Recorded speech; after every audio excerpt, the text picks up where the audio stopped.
मेरे प्यारे दोस्तों, भाइयों और बहनों, आप सबका राधा कृष्ण भक्ति ज्ञान चैनल में स्वागत है। दोस्तों, मैं आज आप सबको दुर्गा जी के वैकृत रहस्य की कथा सुनाने जा रही हूँ, जिसको सुनने से माता जी बहुत ही प्रसन्न होती हैं और सदा उस पर अपनी कृपा बनाए रखती हैं। तो बोलिए दोस्तों, जगत जननी जगदम्बा आदि शक्ति माता दुर्गा की जय। तो चलिए दोस्तों, माता जी के वैकृत रहस्य की कथा को आप सबको सुनाती हूँ। ऋषि कहते हैं, हे राजन, पहले जिन सत्व प्रधाना त्रिगुणमयी महालक्ष्मी के तामसी आदि भेद से 3 स्वरूप बतलाए गए हैं, वे ही सर्वा, चंडिका, दुर्गा, भद्रा और भगवती आदि अनेक नामों से कही जाती हैं। तमो गुणमयी महाकाली भगवान विष्णु की योग निद्रा कही गई है। मधु और कैटभ का नाश करने के लिए ब्रह्मा जी ने जिनकी स्तुति की थी, उन्हीं का नाम महाकाली है। उनके 10 मुख, 10 भुजाएं और 10 पैर हैं। वे काजल के समान काले रंग की हैं तथा 30 नेत्रों की विशाल पंक्ति से सुशोभित होती हैं। भूपाल उनके दांत और दाढ़ें चमकती रहती हैं। यद्यपि उनका स्वरूप भयंकर है, तथापि वे रूप, सौभाग्य, कांति एवं महती संपदा की अधिष्ठान प्राप्ति स्थान है। वे अपने हाथों में खड्ग, बाण, गदा, शूल, चक्र, शंख, भुसुंडी, परिघ, धनुष तथा जिससे रक्त चूता रहता है ऐसा कटा हुआ मस्तक धारण करती हैं। ये महाकाली भगवान विष्णु की दुस्तर माया है। आराधना करने पर ये चराचर जगत को अपने उपासक के अधीन कर देती हैं। संपूर्ण देवताओं के अंगों से जिनका प्रादुर्भाव हुआ था, वे अनंत कांति से युक्त साक्षात महालक्ष्मी हैं। उन्हें ही त्रिगुणमयी प्रकृति कहते हैं तथा वे ही महिषासुर का मर्दन करने वाली हैं। उनका मुख गोरा, भुजाएं श्याम, स्तन मंडल अत्यंत श्वेत, कटी भाग और चरण लाल तथा जंघा और पिंडली नीले रंग की है। अजय होने के कारण उनको अपने शौर्य का अभिमान है। कटी के आगे का भाग बहुरंगे वस्त्रों से आच्छादित होने के कारण अत्यंत सुंदर एवं विचित्र दिखाई देता है। उनकी माला, वस्त्र, आभूषण तथा अंगराग सभी विचित्र हैं। वे कांति, रूप और सौभाग्य से सुशोभित हैं। यद्यपि उनकी हजारों भुजाएं हैं, तथापि उन्हें 18 भुजाओं से युक्त मानकर उनकी पूजा करनी चाहिए। अब उनके दाहिने ओर के निचले हाथों से लेकर बाईं ओर के निचले हाथों तक में क्रमशः जो अस्त्र है, उनका वर्णन किया जाता है। अक्षमाला, कमल, बाण, खड्ग, वज्र, गदा, चक्र, त्रिशूल, परशु, शंख, घंटा, पास, शक्ति, दंड, चर्म, ढाल, धनुष, पान, पात्र और कमंडलू, इन आयुधों से उनकी भुजाएं विभूषित हैं। वे कमल के आसन पर विराजमान हैं, सर्वदेवमयी हैं तथा सबकी अधीश्वरी हैं। हे राजन, जो इन महालक्ष्मी देवी का पूजन करता है, वह सब लोकों तथा देवताओं का भी स्वामी होता है, जो एकमात्र सत्वगुण के आश्रित हो पार्वती जी के शरीर से प्रकट हुई थी तथा जिन्होंने शुंभ नामक दैत्य का संहार किया था, वे साक्षात सरस्वती कही गई हैं।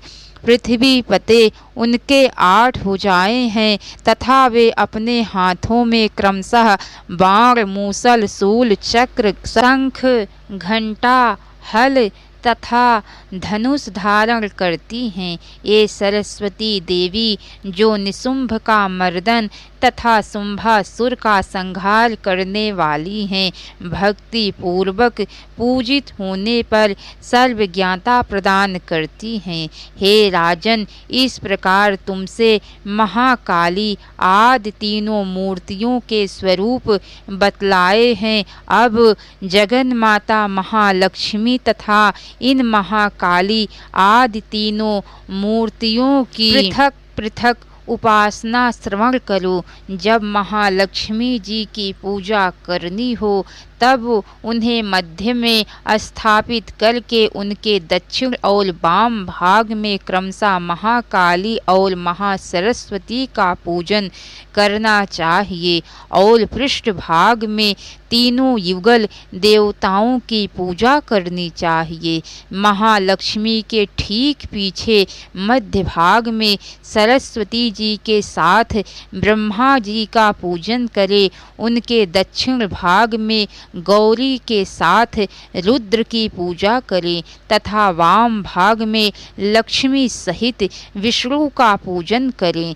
महालक्ष्मी आदि तीनों देवियों के सामने निम्नांकित 3 देवियों की भी पूजा करनी चाहिए। मध्यस्थ महालक्ष्मी के आगे मध्य भाग में 18 भुजाओं वाली महालक्ष्मी जी का पूजन करें। उनके वाम भाग में 10 मुखों वाली महाकाली का तथा दक्षिण भाग में 8 भुजाओं वाली महासरस्वती का पूजन करें। हे राजन, जब केवल 18 भुजाओं वाली महालक्ष्मी का अथवा 10 मुखी काली का या अष्टभुजा सरस्वती का पूजन करना हो तब सब अरिष्टों की शांति के लिए इनके दक्षिण भाग में काल की और वाम भाग में मृत्यु की भी भली भांति पूजा करनी चाहिए। जब शुंभासुर का संहार करने वाली अष्टभुजा देवी की पूजा करनी हो तब उनके साथ उनकी 9 शक्तियों का और दक्षिण भाग में रुद्र एवं वाम भाग में गणेश जी का भी पूजन करना चाहिए। ब्राह्मी, माहेश्वरी, कौमारी, वैष्णवी, वाराही, नारसिंही, ऐन्द्री, शिवदूती तथा चामुंडा, ये 9 शक्तियाँ हैं। नमो देव्यै, इस स्तोत्र से महालक्ष्मी की पूजा करनी चाहिए तथा उनके 3 अवतारों की पूजा के समय उनके चरित्रों में जो स्तोत्र और मंत्र आए उन्हीं का उपयोग करना चाहिए। 18 भुजाओं वाली महिषासुरमर्दिनी महालक्ष्मी ही विशेष रूप से पूजनीय हैं, क्योंकि वे ही महालक्ष्मी, महाकाली तथा महासरस्वती कहलाती हैं। वे ही पुण्य पापों की अधीश्वरी तथा संपूर्ण लोकों की महेश्वरी हैं। जिसने महिषासुर का अंत करने वाली महालक्ष्मी की भक्ति पूर्वक आराधना की है वही संसार का स्वामी है। अतः जगत को धारण करने वाली भक्तवत्सला भगवती चंडिका की अवश्य पूजा करनी चाहिए। अर्घ्य आदि से, आभूषण से, गंध पुष्प, अक्षत, धूप, दीप तथा नाना प्रकार के भक्ष्य पदार्थों से युक्त नैवेद्यों से, रक्त सिंचित बलि से, मांस से तथा मदिरा से। दोस्तों, मैं आप सबकी जानकारी के लिए बता देती हूँ कि जो मांस और मदिरा आदि का पूजन कहा गया है वह राजा, इसका मतलब क्षत्रिय के लिए बना है, ब्राह्मणों के लिए नहीं। ब्राह्मण को केवल धूप दीप पुष्प अक्षत आदि सामग्री से पूजन करना चाहिए। ब्राह्मण अगर मांस मदिरा आदि से पूजा करता है तो उसका कुल नाश हो जाता है। इसीलिए ब्राह्मण को कभी ऐसी पूजा नहीं करनी चाहिए। ब्राह्मण के लिए जो बना है उसी से पूजन ब्राह्मण कर सकता है। तो चलिए दोस्तों, माता जी की कथा को सुनाती हूँ। प्रणाम। आचमन के योग्य जल, सुगंधित चंदन, कपूर तथा तांबूल आदि सामग्रियों को भक्ति भाव से निवेदन करके देवी की पूजा करनी चाहिए। देवी के सामने बाएं भाग में कटे मस्तक वाले महादैत्य महिषासुर का पूजन करना चाहिए, जिसने भगवती के साथ सायुज्य प्राप्त कर लिया। इसी प्रकार देवी के सामने दक्षिण भाग में उनके वाहन सिंह का पूजन करना चाहिए, जो संपूर्ण धर्म का प्रतीक एवं खड्ग विधि ऐश्वर्य से युक्त है। उसी ने इस चराचर जगत को धारण कर रखा है। तदंतर बुद्धिमान पुरुष एकाग्र चित्त हो देवी की स्तुति करे, फिर हाथ जोड़कर तीनों पूर्वोक्त चरित्रों द्वारा भगवती का स्तवन करे। यदि कोई एक ही चरित्र से स्तुति करना चाहे तो वो केवल मध्यम चरित्र के पाठ से कर ले, किंतु प्रथम और उत्तर चरित्रों में से एक का पाठ न करे। आधे चरित्र का भी पाठ करना मना है। जो आधे चरित्र का पाठ करता है उसका पाठ सफल नहीं होता।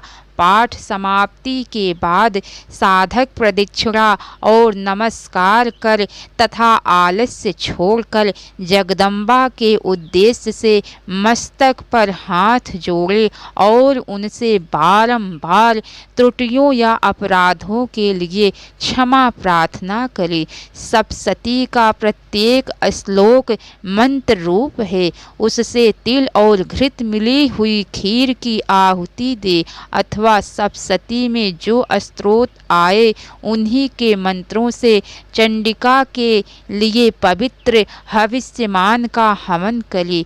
होम के पश्चात एकाग्र चित्त हो महालक्ष्मी देवी के नाम मंत्रों का उच्चारण करते हुए पुनः उनकी पूजा करे। तत्पश्चात मन और इंद्रियों को वश में रखते हुए हाथ जोड़ विनीत भाव से देवी को प्रणाम करे और अंतःकरण में स्थापित करके उन सर्वेश्वरी चंडिका देवी का देर तक चिंतन करे।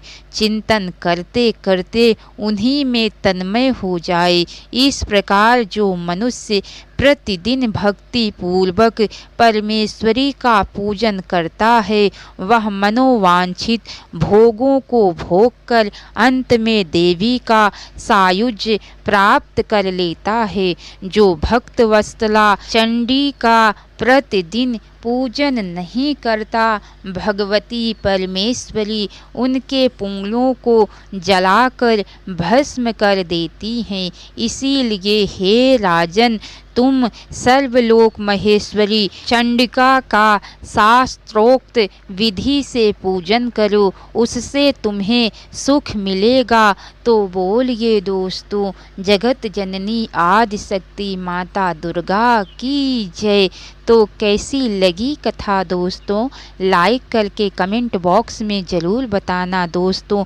कमेंट ज़रूर कर दिया करें, इससे मुझे कथा कहने में साहस मिलता है। तो अब तक की सारी वीडियो देखने के लिए दोस्तों आप सबको बहुत बहुत सब धन्यवाद।